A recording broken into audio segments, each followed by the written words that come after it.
আসসালামু আলাইকুম প্রিয় দর্শক, অন্য মঞ্চের আলাপচারিতায় আপনাদের সকলকে আমন্ত্রণ জানাচ্ছি। আজ কলকাতায় আজকের এই সোমবার কলকাতায় বিজয় দুর্গ, যেটা নাম সাধারণভাবে প্রচলিত ফোর্ট উইলিয়ামস, যেটা পূর্বাঞ্চলীয় যে ভারতীয় সেনার হেডকোয়ার্টার, তো সেই ফোর্ট উইলিয়ামে বা বিজয় দুর্গে আজ এতক্ষণে আলোচনায় বসে গেছেন, আলোচনা চলছে। সেই আলোচনায় আছেন এটার নাম হচ্ছে কম্বাইন্ড কমান্ডার্স কনফারেন্স। এই কম্বাইন্ড কমান্ডার্স কনফারেন্সের বৈঠকে হাজির হয়েছেন গতকাল। দিল্লি থেকে এসেছেন, দিল্লি থেকে নয়, উনি আসাম থেকে এসছেন। আসামে তার সফর ছিল, সেখান থেকে তিনি কলকাতায় এসেছেন। ভারতের প্রধানমন্ত্রী নরেন্দ্র মোদী। এছাড়াও আজকের বৈঠকে উপস্থিত থাকবেন ভারতের যিনি প্রতিরক্ষা মন্ত্রী রাজনাথ সিং। এছাড়া CDS chief of defence staff তিনি আমাদের অনিল চৌহান সাহেব, তিনিও থাকবেন কলকাতায় আজকের বৈঠকে।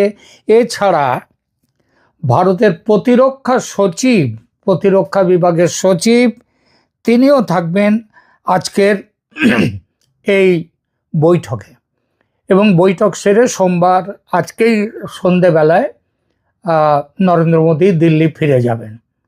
প্রশ্নটা হচ্ছে, এই যে বৈঠকটা শুরু হচ্ছে, এই বৈঠকটা হওয়ার ফলে বিরাট একটা আলোচনা চলছে যে বোধহয় এই বৈঠকে বাংলাদেশে সামরিক অভিযান করার ব্যাপারে বোধহয় ভারত সিদ্ধান্ত নেবে।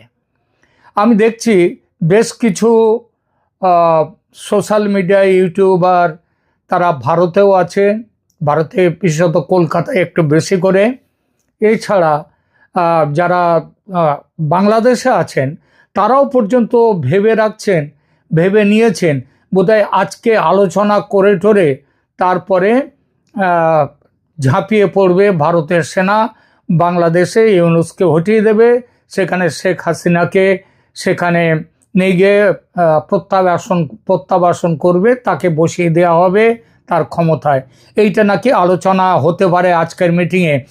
যেন এইটা নিয়ে রীতিমতো একটা দ্বন্দ্ব তৈরি করা হয়েছে এবং বলা হচ্ছে যেন এই রকম ব্যাপারই ঘটবে। এই বিষয়টি নিয়ে আমি এখানে ছোট্ট করে দু চার কথা বলবো।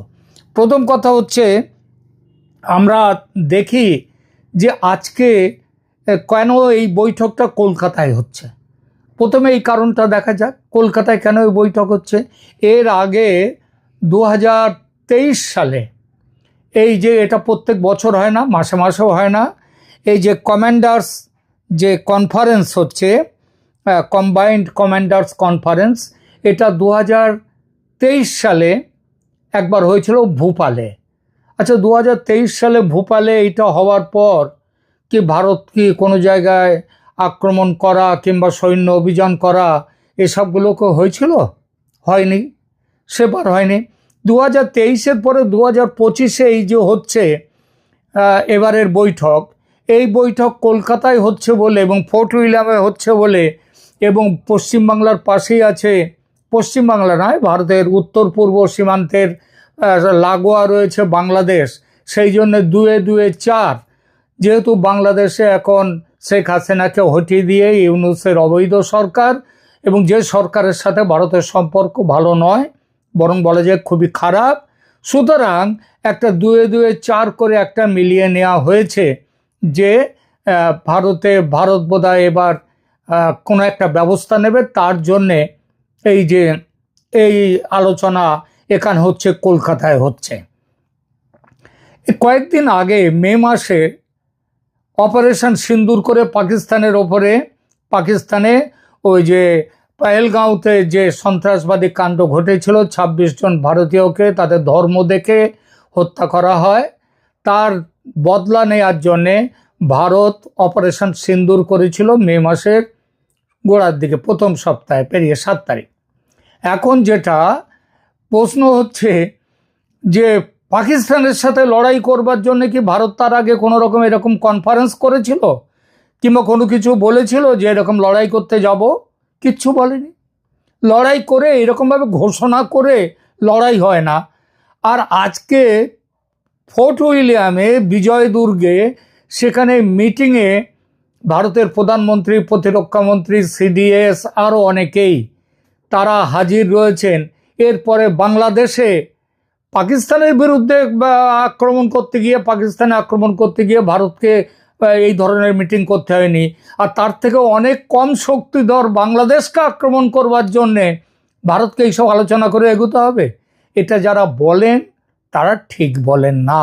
এটা বলার একটাই কারণ হচ্ছে, সেটা হচ্ছে যে তার যে কি বলবো, একটা বাজারে একটা যার কোনো ভিত্তি নেই এমন একটা খবর চাউর করে দেয়া। আপনার তা হলেও একটা কতকগুলো প্রশ্ন আসে, আমি কি কেন এটা কলকাতায় এটা কেন হচ্ছে? কলকাতায় এটা হওয়ার কারণ হচ্ছে, দেখুন, এটার মূল কারণ কম্বাইন্ড কনফারেন্স। এটা হচ্ছে কিসের জন্যে? তার ঘোষিত উদ্দেশ্য হচ্ছে যে ডিফেন্স গ্যাদারিং করা যে হচ্ছে, সেটা টাইমিং অ্যান্ড লোকেশন এটা দেখা পশ্চিমবাংলায় হচ্ছে। সুতরাং এর পেছনে একটা কারণ আছে। কারণ অবশ্যই, নইলে অন্য জায়গায় কেন হতো না? কারণ তো নিশ্চয়ই আছে, কিন্তু আগে আমি বলবো প্রকাশ্য কারণ, এবং পরে বলবো যদি গোপন কারণ কিছু থেকে থাকে তাহলে সেই গোপন কারণটা কি সেটা আমি এরপরে বলবো। দেখুন, পশ্চিমবাংলা প্রথম হচ্ছে কলকাতায় কেন এটা হচ্ছে। কলকাতায় এটা হওয়ার কারণ হচ্ছে, এটা স্বরাজ্য ম্যাগাজিন, সেই স্বরাজ্য ম্যাগাজিন একটা ইংরেজি পত্রিকা, তার থেকে আমি স্বরাজ্য ম্যাগাজিনটা অনেকটা হচ্ছে এটা ভারতের জাতীয়তাবাদী পত্রিকা, এবং বলা হয় যে বিজেপির সাথে ভারতীয় জনতা পার্টির যে আদর্শ, সেই ভাবাদর্শ তার কাছাকাছি এই পত্রিকা, সেই অনুযায়ীও তাদের একটা ছবি আছে। সেখানে বলছে যে this is the decision to convene the apex level military brainstorming forum in Kolkata after more than 2 years is strategically deliberate. 2 বছর পরে এটা হচ্ছে, সত্যি স্ট্র্যাটেজিক্যালি এটা খুব ভেবেচিন্তে করা হচ্ছে। The Eastern Command headquarters at Fort William বা বিজয় দুর্গ serves as India's primary military nerve center, overseeing the eastern frontiers including the sensitive 4096 kilometer border with Bangladesh. তার মানে 4096 কিলোমিটার যে দীর্ঘ বর্ডার বাংলাদেশের সাথে, এবং সেই বর্ডার দেখার জন্য এবং পূর্বাঞ্চলে আমাদের ভারতের যে প্রাইমারি মিলিটারি নার্ভ সেন্টার, স্নায়ু কেন্দ্র হচ্ছে এই ফোর্ট উইলিয়াম বা কলকাতার ফোর্ট উইলিয়াম দুর্গ, বিজয় দুর্গ, সেই জন্যে এখানে করা হচ্ছে। এইবার বলি যে এই টাইমটা, এটা কেন এত গুরুত্বপূর্ণ এই সময়ে করাটা। তার কারণ হচ্ছে অপারেশন সিন্দুর হয়েছে। অপারেশন সিন্দুর শেষ হয়ে পাকিস্তান হেরে যাওয়ার পর পাকিস্তানের বিভিন্ন নেতা মন্ত্রী তারা ঘোষণা করেছেন, এবার এমনকি আসিম মুনির পর্যন্ত বলেছেন এবারের লড়াই ভারতের পূর্ব সীমান্ত থেকে হবে। শুধু পশ্চিম সীমান্ত নয়, পূর্ব সীমান্ত, মানে নর্থ ইস্টার্ন স্টেটস। নর্থ ইস্টার্নে কারা দেখছে এখানকার দায়িত্ব ভারতের মিলিটারির পক্ষে? সেটা হচ্ছে ওই ফোর্ট উইলিয়াম, বিজয় দুর্গ। তো এইখানটায় যখন এইটা বলা হয়েছে, তখন ভারত কলকাতায় এইটা সম্মেলনটা তৈরি করে, এখানে কনফারেন্সটাকে ব্যবস্থা করে, এখানে তার একটা বার্তা দিল পাকিস্তানকে এবং পাকিস্তানের সাথে সাথে বাংলাদেশকেও, যে তোমাদের যেসব হুমকি ধমকি দিচ্ছ আমরা সেগুলো কিন্তু ঠিক মনে নিচ্ছি না, আমরা তার থেকে সতর্ক আছি। কিন্তু তার মানে তো এই নয় যে তোমরা হুমকি ধমকি দিচ্ছ বলে আমরা এখানে মিটিং করে তারপরে ঝাঁপিয়ে পড়ব, এরকম কথা তো নয়। তাহলে এর মধ্যে আলোচনার বিষয়টা কি?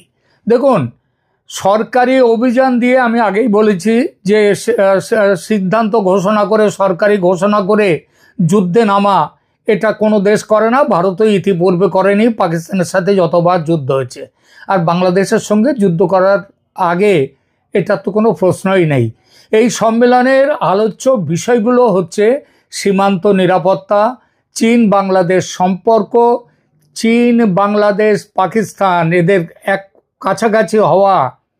এখন আপাতত এসসিও বৈঠকের পর একটু পিছিয়ে গেছে, কিন্তু ভারতকে সতর্ক থাকতেই হবে, কারণ পৃথিবীর রাজনীতিতে অনেক দিকে অনেক সামনের দিকে তাকিয়ে তারপরে রাজনীতির সিদ্ধান্ত নিতে হয়।